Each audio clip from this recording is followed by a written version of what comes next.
quelques mois de la fin d'année ecclésiastique 2023-2024, les membres de la coordination nationale du Tchad font le point des activités de l'Église, occasion pour chaque responsable de département et de division de présenter les difficultés qui sont les siennes. Amener les hommes à jouer pleinement leur rôle, c'est le but de cette retraite spirituelle organisée par les membres bannières des hommes au Togo, un moment de communion, de prière, d'enseignement et de réflexion utile pour l'avancement de l'œuvre, sans oublier plusieurs autres faits qui ont marqué la vie de l'Église la semaine écoulée.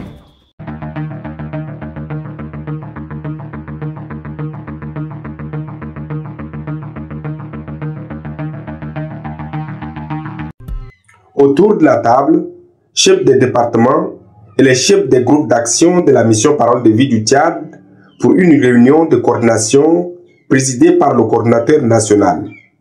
Une réunion ouverte par un moment de prière suivi d'une exhortation axée sur l'unité d'esprit. Et si le Seigneur a trouvé important de prier pour l'unité, à cette époque-là déjà, pendant que lui-même était encore vivant, qu'il n'est pas mort, ça veut dire qu'en tant que Dieu, il sait qu'il peut survenir des divisions, mais que le plus important, c'est de demeurer unis pour une seule chose.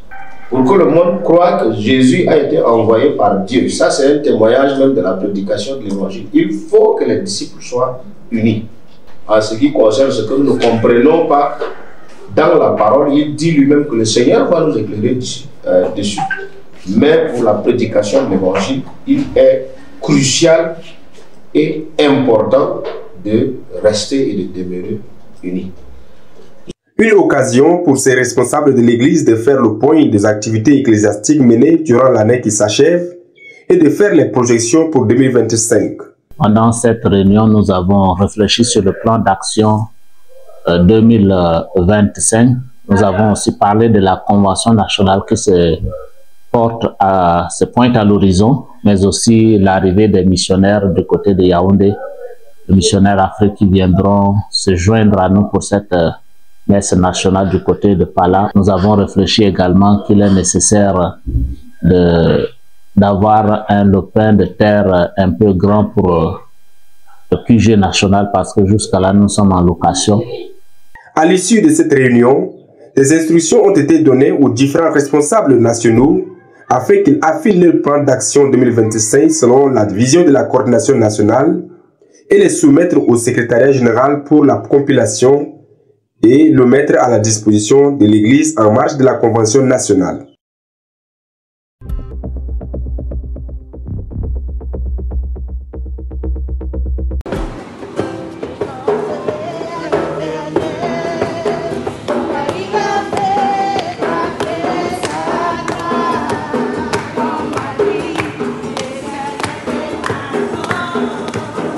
Visiter les membres de l'Église, implémenter le document 4 et donner les outils nécessaires à ses frères et sœurs afin de gagner des âmes, le but de cette mission du pasteur Raphaël Etiga, ici à l'île Maurice, une arrivée qui réjouit le coordonnateur national de ce pays. Ok, je rends déjà grâce à Dieu qui m'accorde ce privilège de pouvoir retrouver cette grande famille et merveilleuse famille de l'île Maurice. Je suis dans le cadre d'une mission qui se rapporte aux Écritures, comme cela est dit dans Actes chapitre 15, à partir du verset 36, où Paul pouvait dire « Allons-y voir les frères, pour voir dans quel état ils sont ». Donc, l'Église, par le biais du Bureau Afrique, a le souci de l'état de l'Église dans tout son ensemble, quel que soit le lieu où cette Église se trouve. Et pour le cas d'espèce, il était question que le Bureau Afrique m'envoie ici, à l'île Maurice, pour connaître l'état de l'Église. En terre mauricienne pour une durée de 3 mois, le missionnaire Afrique dit compter sur la grâce de Dieu afin qu'ils atteignent les résultats escomptés.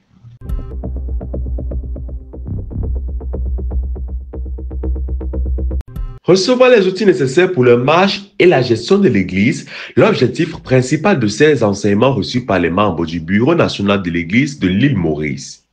Une rencontre pendant laquelle ces leaders ont été instruits spécialement sur le leadership, le regard de Dieu sur le leadership dans l'Église et l'importance du document 4 dans la gestion des fils de Dieu. On ne peut pas voir dans une maison, le chef c'est celui qui parle.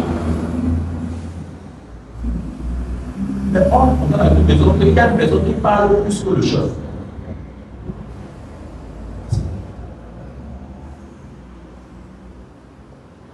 Amen.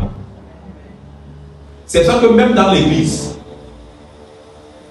ce sont les hommes qui sont les pasteurs. On ne peut pas avoir une femme pasteur.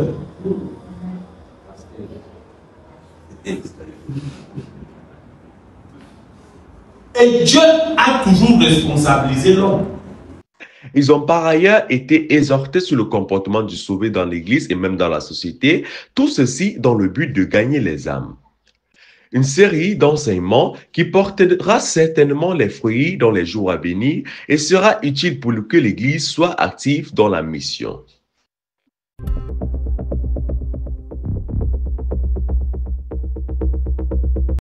Grandit l'assurance des pasteurs et prédicateurs dans la connaissance, uniformiser la compréhension et la dispensation sur la formation classique, renforcer la communion entre les pasteurs, les objectifs de la formation initiée à l'endroit du corps pastoral du Bénin. Mais malgré qu'il n'est pas beaucoup fréquenté, la façon qu'il parle,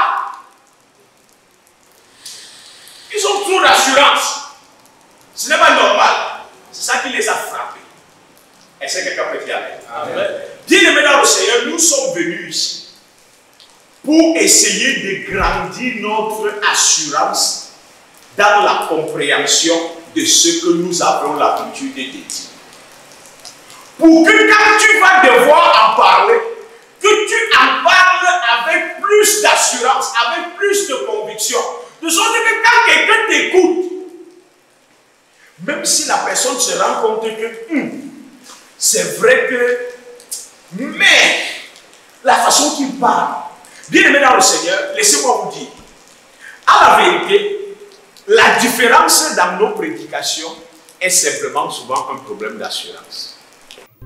Cette formation, tenue pendant 2 jours entiers, est marquée par la participation de près de 40 pasteurs et prédicateurs venus de tous les districts.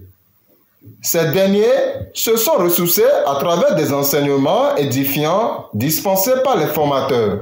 Mais bien aimé dans le Seigneur, au fond, nous pouvons nous rendre compte que nous ne sommes pas réellement dignes, mais c'est le Seigneur qui, effectivement, nous a jugés dignes. Et si c'est le Seigneur qui nous a jugés dignes, nous rendons grâce et nous bénéficions donc de cela. La formation s'est clôturée dans une atmosphère de joie et de retrouvailles entre les ministres de la parole.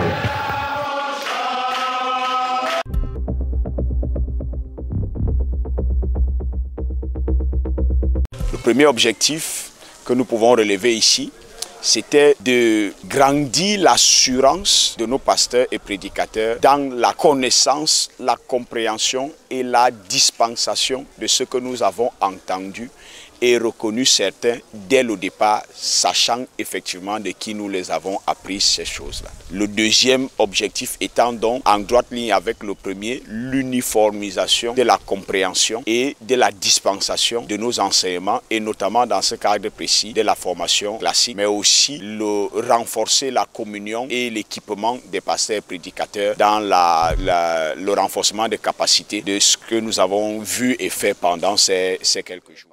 Étant un corps de prédicateurs, ceux-là qui manipulent la parole pour le salut des âmes, qui est une activité, sinon la plus grande activité qui puisse exister sur la terre, le plus grand ministère qui puisse exister sur la terre, il faut que, en tant que ce corps de prédicateurs, ou même au-delà, de formateurs, il faut qu'on s'assure que nous avons les mêmes compréhensions, mieux, que nous sommes capables de retransmettre les mêmes compréhensions. Vu ce que nous avons gagné ici sur ces 2 jours de formation, hier par exemple, on a été dans la profondeur des sections. Aujourd'hui, on a pu finir. On a abordé des points saillants, surtout lorsqu'on a abordé la session d'Israël. Ça a balayé plusieurs vents de doctrine sur lesquels nous nous battions avant. Le responsable Afrique s'est évertué de ramener l'idée de tout le monde sur l'essentiel concernant la formation des 6 jours. Prend en compte la qualité de la formation, la profondeur des choses qui ont été abordées. Je peux juger que c'est une formation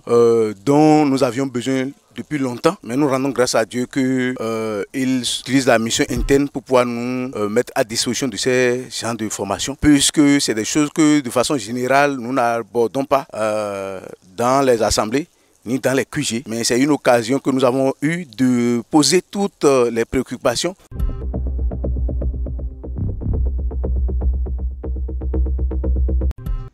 Plusieurs semaines auront suffi aux pasteurs et prédicateurs de la ville de Kisangani pour recevoir une série d'enseignements dirigés par le missionnaire Alex Bahia.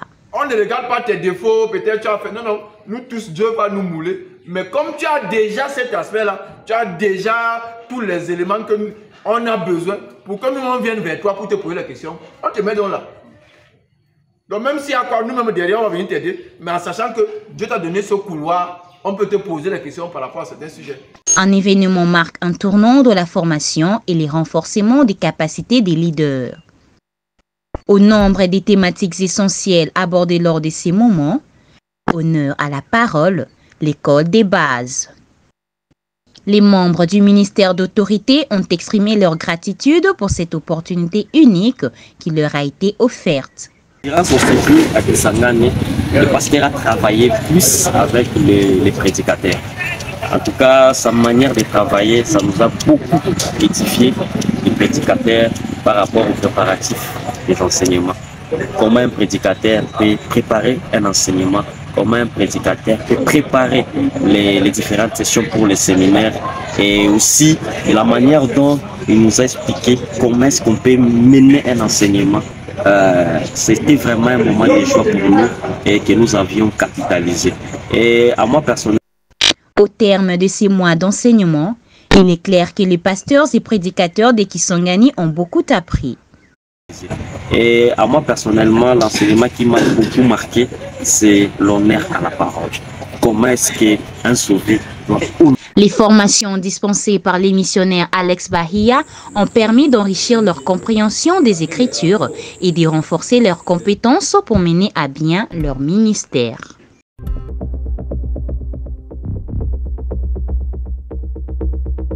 Le soleil de novembre perce à travers les nuages.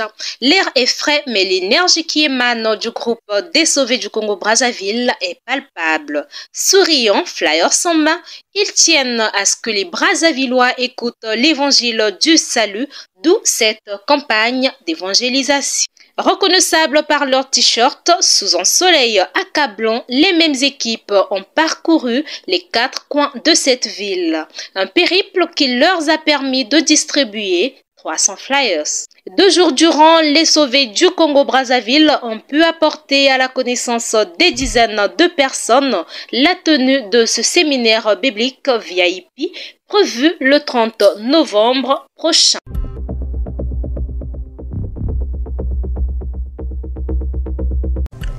Du 16 au 17 novembre 2024, tous les hommes à Bagbé pour leur retraite. C'est par des cantiques que démarre cette retraite des hommes des districts du Sud, ici.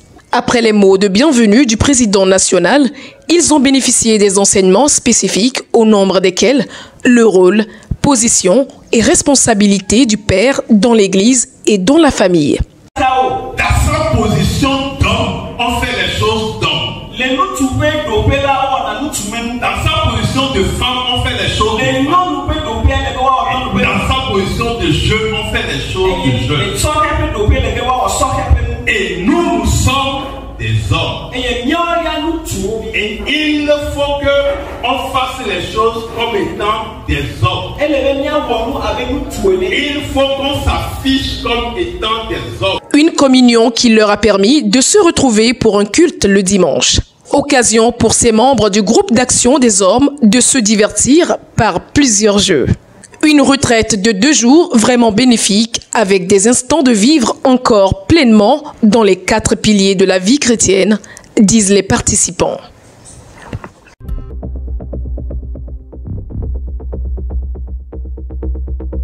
Et nous sommes en train de préparer la Convention internationale 2025 qui se tiendra dans notre très cher et beau pays, le Cameroun, au mois de juillet plus précisément. Et nous avons déjà lancé les préparatifs de cette grande fête de l'Évangile. Et je viens quand même pour faire quelques points, donner quelques éclaircissements.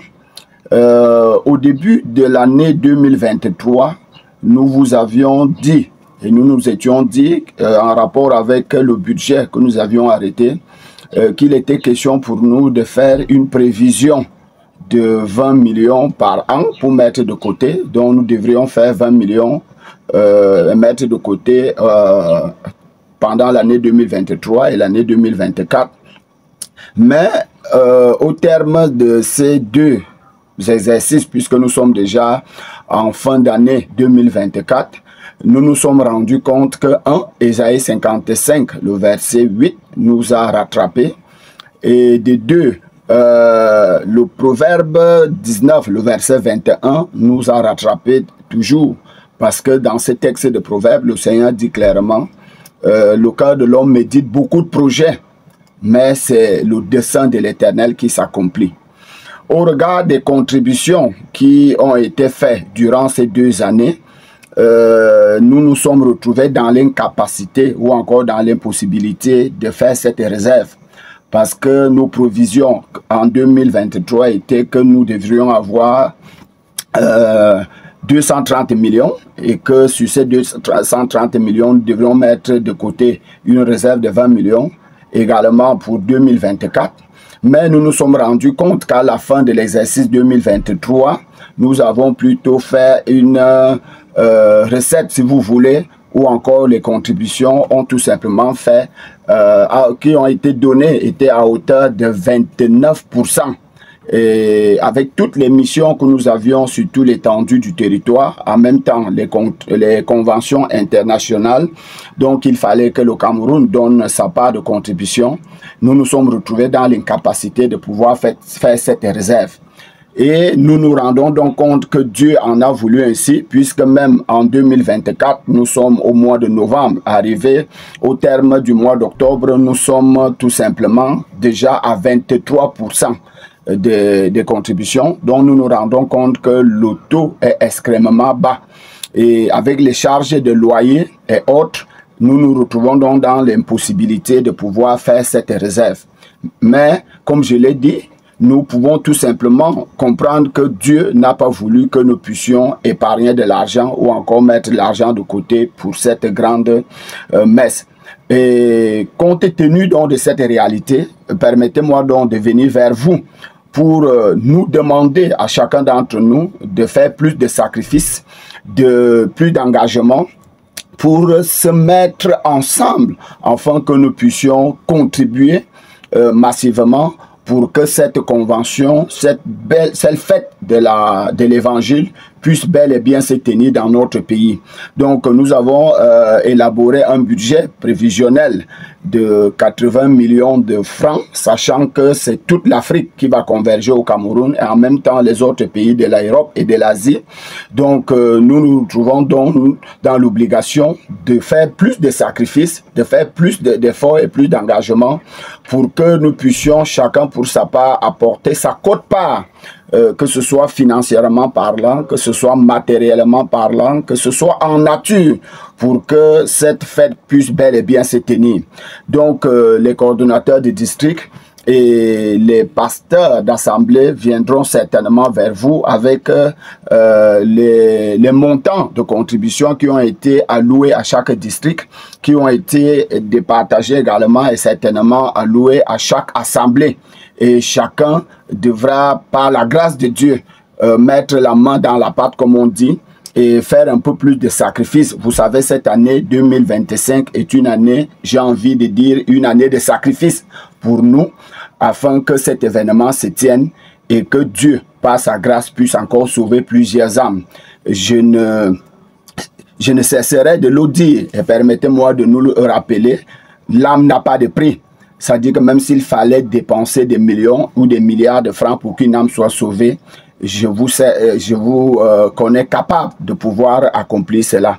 Donc, sachant toujours compter sur votre compréhension et sur votre sens de sacrifice, bien-aimés dans le Seigneur, une fois de plus, recevez mes salutations fraternelles.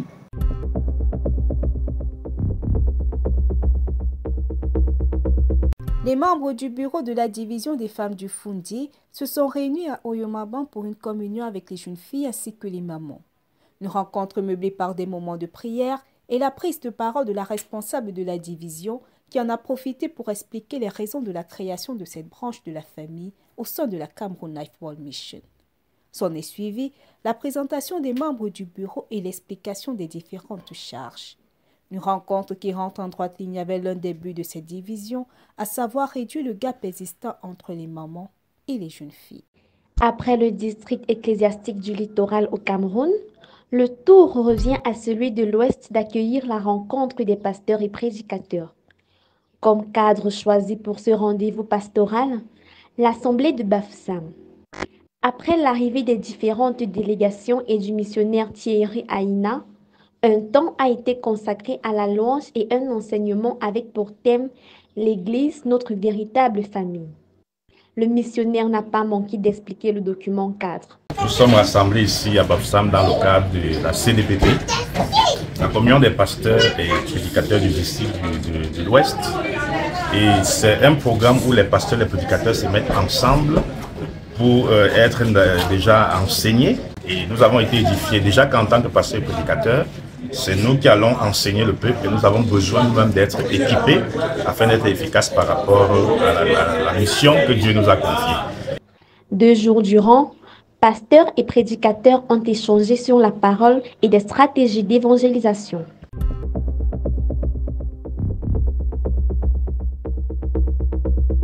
Ils sont 12 communicants dont 3 invités externes à prendre part à cette formation en écriture journalistique organisée par le département de communication à l'Assemblée de Abena dans le district ecclésiastique de N'Djamena. De prime abord, l'honneur est fait à la parole à travers une exhortation. Quelqu'un peut être en communication avec Dieu sans être en communion avec Dieu.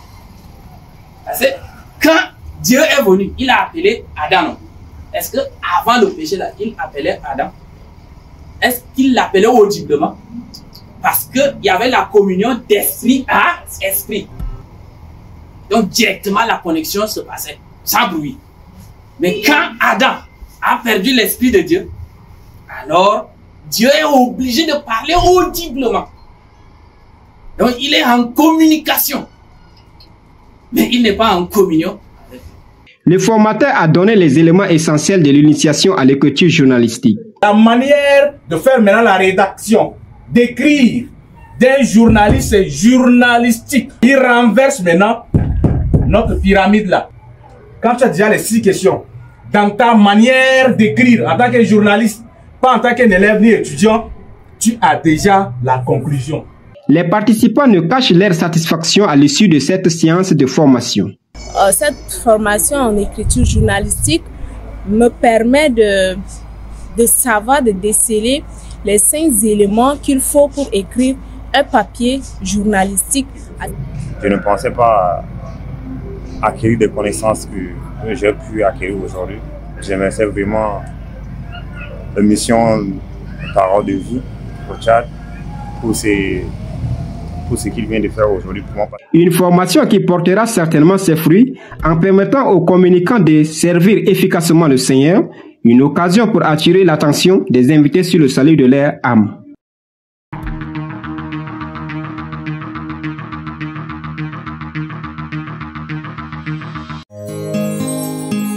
Puisse le Seigneur, à travers ces chansons, t'accorder la grâce de discerner et de comprendre sa pensée quant à ce qui concerne ton salut. Je n'ai aucune prétention de te juger ni de te condamner, mais le vœu de manquer ma prière à Dieu pour toi et que Dieu te donne un cœur pour comprendre, les yeux pour voir, les oreilles pour entendre. Il est fort possible que tu te trompes au sujet de ton salut. C'est pourquoi l'apôtre Paul pouvait dire aux Corinthiens de s'examiner eux-mêmes pour savoir s'ils sont dans la foi. Car on peut avoir la foi sans être dans la foi. Alléluia. C'est impossible d'être sauvé en donnant sa vie à Jésus. C'est impossible d'être sauvé en confessant ses péchés. C'est impossible d'entrer au ciel en se faisant baptiser, ni même en décidant de suivre Jésus.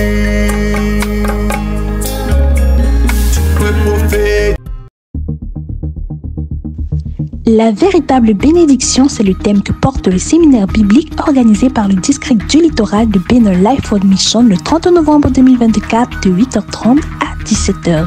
Comment rendrai-je à l'Éternel tous ses bienfaits envers moi? La mission Parole de vie du Tchad présente la Convention nationale PALA 2024 qui aura lieu du 20 au 29 décembre, ayant pour thème le procès. Africa Life World Mission présente la Convention internationale de Sierra Leone. Du 13 au 15 décembre 2024, viens découvrir comment né mort tu peux mourir vivant. Ouganda Life World Mission organise une convention nationale qui aura lieu du 10 au 15 janvier 2025 au lieu-dit Namungona de 8h30 à 17h. Cameroun Life World Mission présente la mini-convention du Grand Nord sous le thème Le procès du 20 au 28 décembre 2024 à l'hôtel Newtown Palace de Garoua. Togo Life World Mission, district du Nord. Une journée de célébration de l'évangile se prépare de ce côté le samedi 7 décembre 2024 à partir de 9h à l'assemblée de Kara Dongoyo. Au programme enseignement atelier, partage d'expériences, causeries et débats, concerts et barbecue. La Cameroun Life World Mission, par le biais de l'Assemblée de Nkwaban, organise un séminaire VIP le 30 novembre 2024 à l'hôtel Zéphyr de Nkwaban, de 9h à 18h sous le thème Le procès. En prélude de la mini-convention de Mbankomo, l'Église est priée de se joindre aux frères de cette localité cette semaine pour une sortie d'évangélisation. Thanksgiving avec les sauvés. Les jeunes de l'Assemblée de Mbangolo organisent un dîner avec la parole le 7 décembre prochain, juste à côté de l'ambassade des États-Unis. Confirmez votre présence au 671 41 03 68. Nous sommes arrivés au thème de cette édition hebdomadaire. Comme rappel des titres, nous avons la réunion de la coordination nationale au Tchad, la retraite spirituelle de la bannière des hommes au Togo. La version anglaise de notre JT Africa est disponible sur notre application LifeWorld et sur notre chaîne YouTube. Vous pouvez nous retrouver sur notre page Facebook, TikTok, Instagram Africa Life World Mission, YouTube Adassa Production et sur notre site web www.realafricalifeworld.org. Votre fidélité nous honore et rendez-vous à lundi prochain pour une nouvelle édition.